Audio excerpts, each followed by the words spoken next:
안녕하세요. 지난 영상에 이어서 오늘도 배열의 기본 개념에 대해서 알아보겠습니다. 배열은 통으로 관리되는 하나의 데이터 집합이고 행과 열로 구성된 표의 형태라고 설명드렸죠. 그리고 구글의 공식 문서를 보면 일부 함수는 배열을 반환한다고 설명했었습니다. 함수가 배열을 반환한다는 것이 어떤 의미인지 한번 확인해 보겠습니다. 구글 스프레드시트나 엑셀은 대부분의 함수가 하나의 값을 반환합니다. 예를 들어 합계를 구하는 sum 함수를 사용해 보면요, sum 입력하고 합계를 구할 범위를 지정한 다음에 엔터 입력하면 이렇게 하나의 셀에 그 결과를 반환해 줍니다. 이번엔 매치 함수를 사용해 보겠는데요, 오늘 영상에서 예시로 몇 가지 함수를 사용하게 될 텐데요, 그 함수의 내용을 잘 모르시는 분들은 신경 쓰지 마시고 과정과 결과만 잘 이해하시면 될 것 같습니다. 이 매치라는 함수는요, 내가 찾고자 하는 값이 어떤 특정한 범위에서 몇 번째 위치하고 있는지 그 위치 번호를 반환해주는 함수인데요,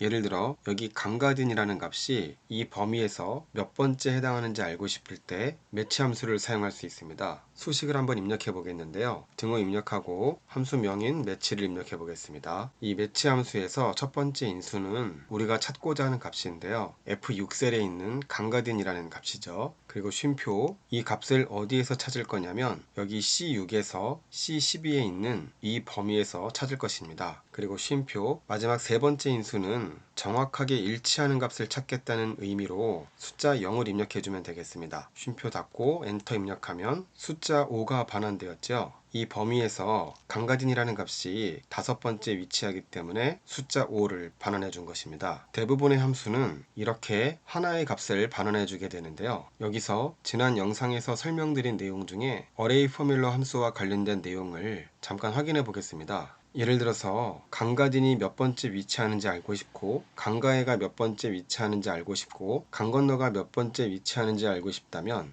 여기 G6셀에 입력한 수식을 이렇게 복사해서 사용할 수도 있겠습니다. 그런데 지난 영상에서 어레이 포뮬러라고 하는 함수는 동일한 과정을 여러 번 반복해야 할 때 그 모든 과정을 한 번에 처리해주는 친절한 함수라고 설명드렸죠. 그래서 매치 함수를 입력할 때요, 우리가 찾고자 하는 값을 여기 강가딘이라고 입력되어 있는 F6셀만 선택하는 것이 아니라 강가딘도 찾고 강가해도 찾고 강건너도 찾을 것이기 때문에 찾을 값을 입력하는 첫 번째 인수에 우리가 찾고자 하는 모든 값을 선택해 주는 것입니다. 그리고 수식을 마무리할 때 엔터가 아닌 컨트롤 쉬프트를 누른 상태에서 엔터를 입력하면 이렇게 자동으로 어레이 포뮬러라는 함수가 사용된다고 말씀드렸죠. 이 상태에서 엔터를 한 번 더 입력하면 3명의 위치 번호를 한 번에 구할 수 있습니다. 그리고 이렇게 어레이 포뮬러로 반환된 값들은 배열로 처리된다고 말씀드렸는데, 보시다시피 이 아래에 있는 값들을 지워도 지워지지 않습니다. 여기 G6셀에서 통으로 관리하는 데이터 집합이고 하나의 셀에 모든 값을 표현할 수 없기 때문에 이렇게 주변으로 흘러넘친 거라고 설명드렸죠. 이번에는 데이터를 정렬해주는 sort라고 하는 함수를 사용해 보겠습니다. 이 함수의 기능을 생각해 보면 대략 감이 오는데요, 이름 그대로 데이터를 정렬해서 반환해 주기 때문에 한 셀에 하나의 값을 반환해 주는 그런 함수일 것 같진 않은데요, 등호 입력하고 함수명 입력하고요, 이 sort라는 함수는 데이터를 정렬할 범위를 먼저 지정해 줘야 되는데요, 여기 전체 범위를 선택해 보겠습니다. 그리고 두 번째 인수로 어떤 열을 기준으로 정렬할 것인지 기준 열을 선택해 주면 되는데요, 지금은 세 번째 열을 기준으로 정렬해 보겠습니다. 숫자 3을 입력하고요, 마지막 세 번째 인수는 오름차순으로 정렬할 것인지 내림차순으로 정렬할 것인지를 결정하는 내용인데, 오름차순이라면 true를 입력하고요, 내림차순이라면 false를 입력하면 되겠습니다. 여기서는 오름차순을 위한 true를 입력해 보겠습니다. 괄호 닫고 엔터. 보시는 것처럼 학생들의 점수에 해당하는 이 세 번째 열을 기준으로 오름차순 정렬되었고요, 셀 하나에 수식을 입력했는데 이렇게 여러 셀에 걸쳐서 결과값이 반환되었죠. 그리고 다른 셀을 이렇게 지워봐도 지워지지 않습니다. 즉 이 말은 sort 함수로 반환받은 이 값들은 배열이라는 것이죠. 수식을 입력한 F6셀에서 데이터 전체를 통으로 관리하고 있는 것입니다. 구글 스프레드시트에는 이렇게 연산 결과를 배열로 반환해주는 특별한 함수들이 굉장히 많습니다. 이번에는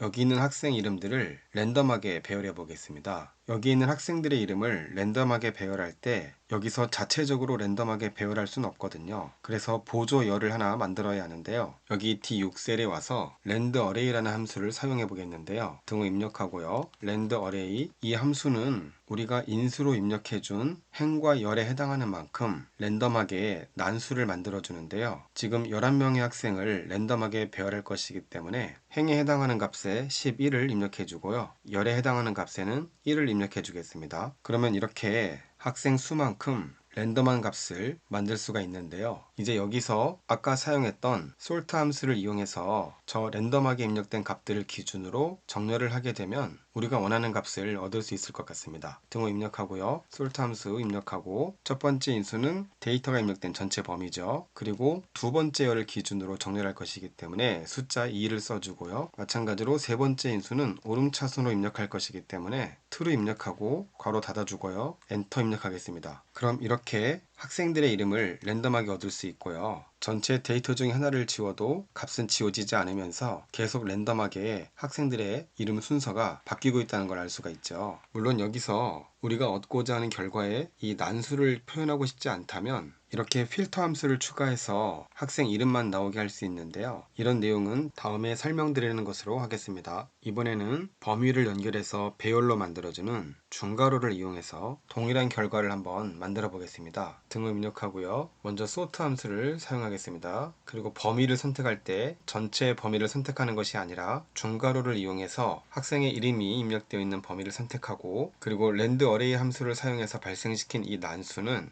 열 방향으로 재료가 입력되어 있기 때문에 여기서 쉼표를 입력하고요. 그리고 랜드어레이 함수로 얻어진 이 범위를 선택하고 중괄호 닫고, 동일하게 두 번째 인수는 2로 입력하고요. 세 번째 인수도 오름차순이기 때문에 true를 입력하고 함수를 마무리하겠습니다. 괄호 닫고 엔터. 이렇게 해도 잘 작동하죠. 이번에는 배열의 특성을 이용해서 수식을 입력해 보겠는데요. 등호 입력하고 sort 첫 번째 인수로 데이터가 입력되어 있는 범위를 선택할 때 마찬가지로 중괄호를 입력합니다. 그리고 학생 이름이 입력되어 있는 범위 선택하고요. 쉼표. 배열은 값이 입력되어 있는 전체 영역을 범위처럼 지정해서 사용할 수 있고요. 수식이 입력된 셀에서 전체 데이터를 통으로 관리하고 있기 때문에 값이 입력되어 있는 전체 영역을 선택하지 않고도 배열을 얻기 위해 사용한 수식 자체를 범위처럼 사용할 수 있습니다. 그래서 여기 이 범위의 값들을 얻게 해준 랜드어레이라는 함수를 직접 입력해 주는 것입니다. 그리고 중괄호 닫고요. 마찬가지로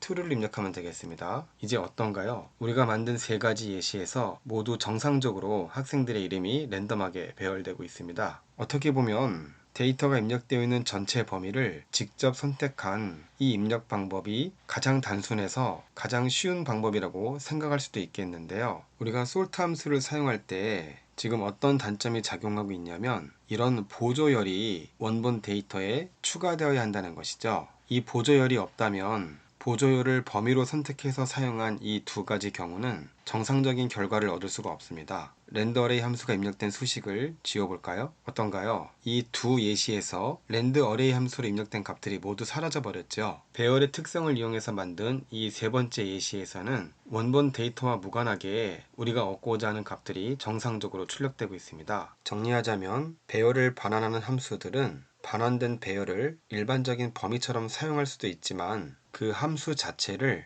범위처럼 사용하게 되면 굉장히 다양하게 활용할 수 있습니다. 배열과 관련된 구글 스프레드시트의 여러 가지 기능을 앞으로 계속해서 살펴보도록 하고요. 오늘 영상은 여기서 마무리하겠습니다. 모두 수고하셨습니다.